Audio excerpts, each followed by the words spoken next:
오늘은 2023년 1월 12일입니다. 진정한 지도자는 어떤 사람을 얘기할까요?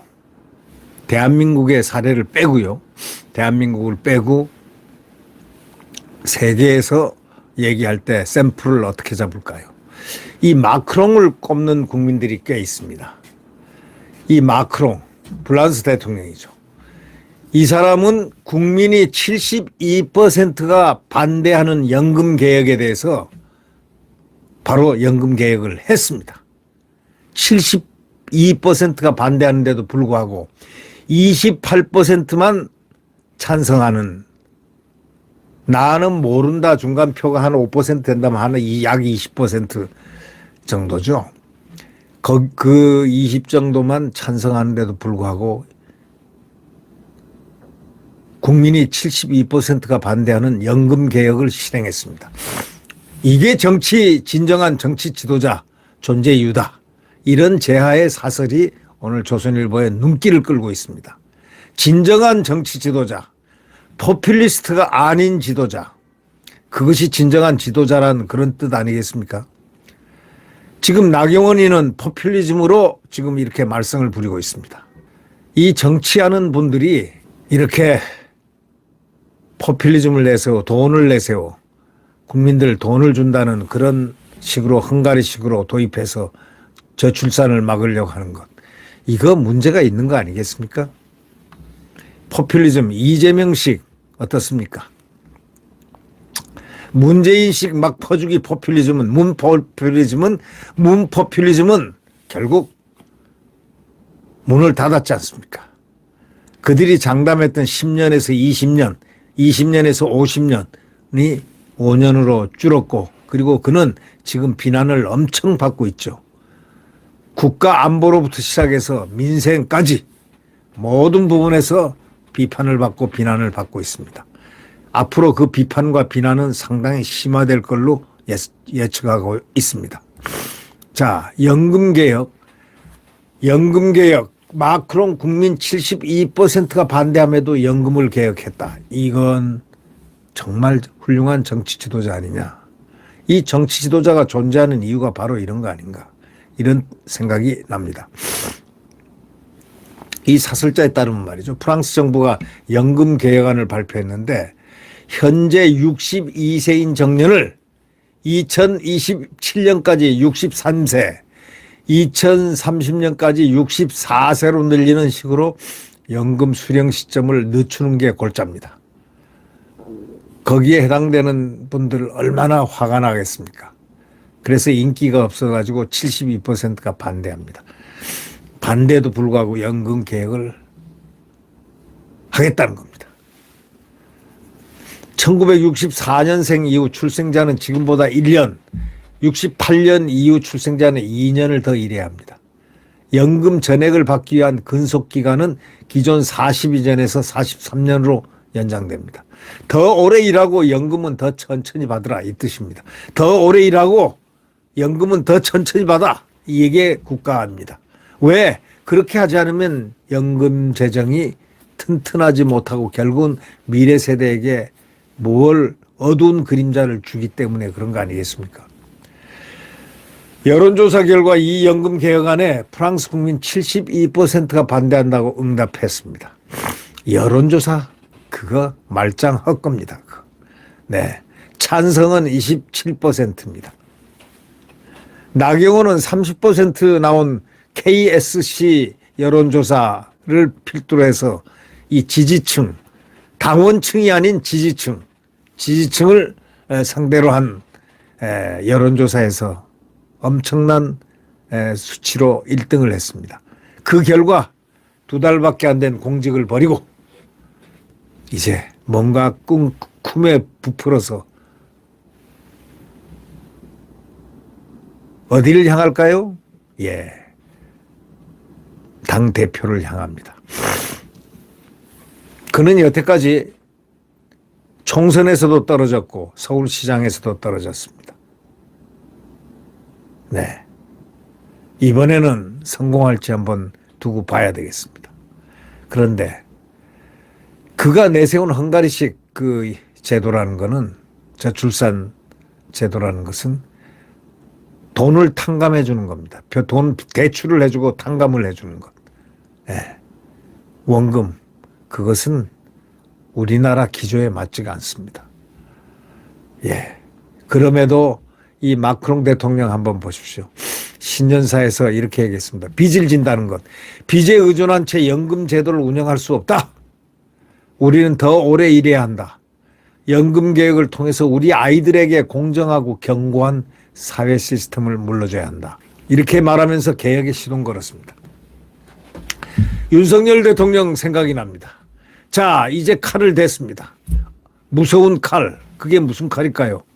국민들의 발목을 잡고 전철을 스톱시키고 화물을 스톱시켜서 국고가 완전히 비게 만들고 그다음에 수입 수출이 완전히 정지되고 이런 부작용을 많이 내고 끄떡하면은 데모하고 붉은 띠 메고 온 나라를 어둠거리게 만들고 온 군대 이제는 뭐 사회 문화 모든 단체 민노총이란 게 들어가 가지고 대한민국을 수수기판으로 만든 바로 그렇게 만들게 한 문재인 정권 5년간의 그 지탱했던 그 백그라운드라고 자칭했던 또 실제로 그들에게 항상 굽혀오면서 함께 권력을 가졌던 이 민주당.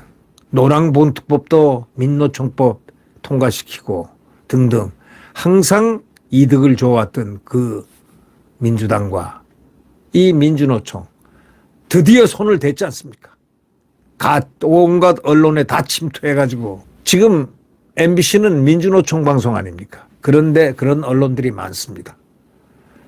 민주노총 노조가 쫙 점유하고 있는 데가 많습니다. YTN 보십시오. 아닙니까? 거기도 민주노총 노조가 없습니까? KBS 없습니까? 한번 없으면 없다고 한번 얘기해 보시죠. 연합뉴스는 없습니까? 이것을 윤석열 대통령 정부가 칼을 뽑았습니다. 국민들은 환호합니다. 이 마크롱의 개혁 추진은 이번이 처음이 아닙니다. 2017년 취임해서 직종별로 42개에 달하는 복잡한 연금 제도를 단일화하는 계획을 당시 20여 년 만에 가장 강력한 총파업이 벌어지는 그 공공부문의 연쇄 파업이 석 달 가까이 이어졌는데 거센 저항에도 불구하고 마크롱은 안 물러섰습니다. 코로나 때문에 잠시 중단했던 연금 계획을 다시 밀어붙였습니다. 프랑스는 65세 이상 인구가 20% 달하는 초고령 사회에 진입했습니다. 고령화에 대비해서 전임 대통령들도 연금 계획을 추진했지만 거의 거센 저항에 부딪혀서 번번이 실패하고 멈췄습니다. 급기야 올해부터 연금 재정이 매년 100유로 그러니까 약 13조 원씩 100억 유로죠. 적자가 나는 이런 상황인데도 국민들은 개혁에 반대하고 있습니다. 동서고금을 막론하고 대중은 눈앞에 자기 이익, 기득권에 집착하게 돼 있습니다. 그럼에도 불구하고 프랑스는 주요 노조단체는 일제히 총파업 또 시위를 예고했습니다. 여당이 과반이 안 되는 하원에서 야당도 설득해야 합니다. 그럼에도 마크롱 정부는 연금 개혁이 국민을 두렵게 만들어도 지금 손보지 않으면 대규모 증세, 연금 수령의 감소로 이어진다. 결국 지속 가능한 연금 제도를 위해서 개혁하겠다. 이렇게 발표했습니다.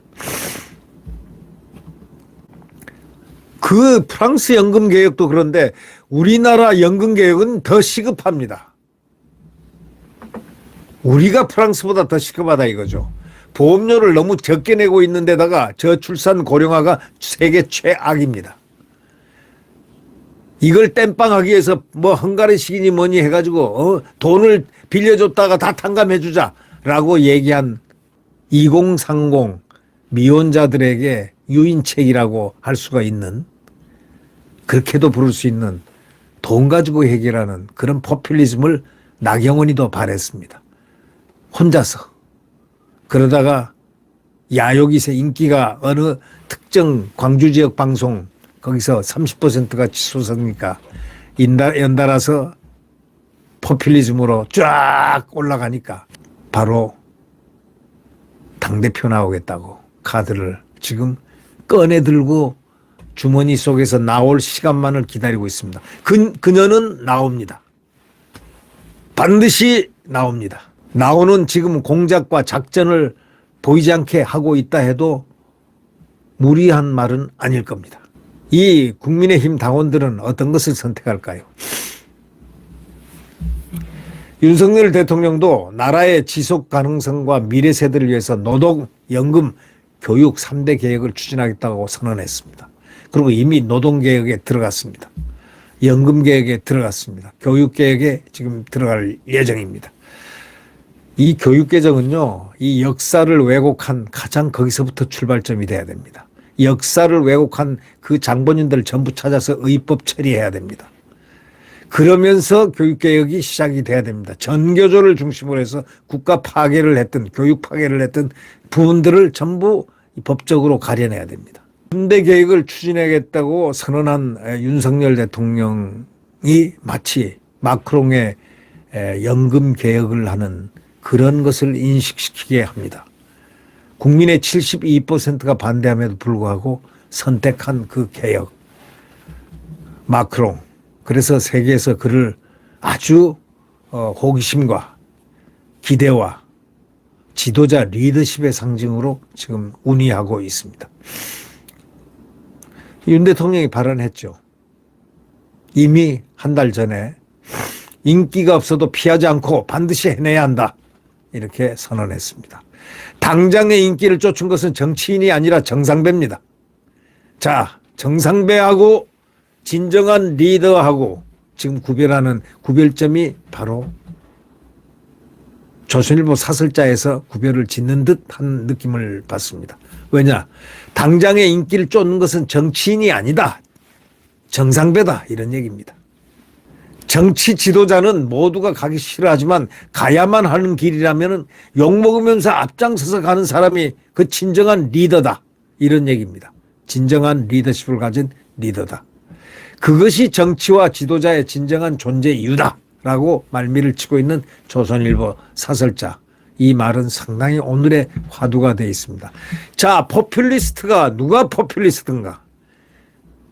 당 대표를 뽑는 데서도 포퓰리스트를 우리는 반드시 걸러내야 됩니다. 누가 포퓰리스트라는 얘기는 제가 하지 않겠습니다. 그거는 개인들이 판단을 해보면 되겠습니다. 포퓰리스트는 절대적으로 국가를 파괴합니다. 그렇기 때문에 그런 지도자는 지도자가 이미 아니고 지금 이 조선일보에서 당장의 인기를 쫓는 사람은 정치인이 아니고 바로 정상배다. 정치인이 아니고 정상배다. 이렇게 얘기를 한 이 점을 우리는 항상 명심해야 될 것 같습니다.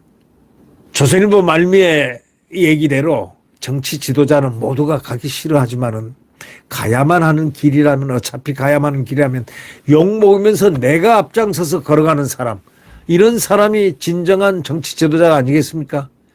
그것이 정치와 지도자의 진정한 존재 이유입니다. 지금 윤석열 대통령이 이 길을 걷고 있다고 저는 확신하고 있습니다. 네. 여러분은 어떻게 생각하시나요? 네, 구독 버튼과 엄지를 눌러주시면 감사하겠습니다.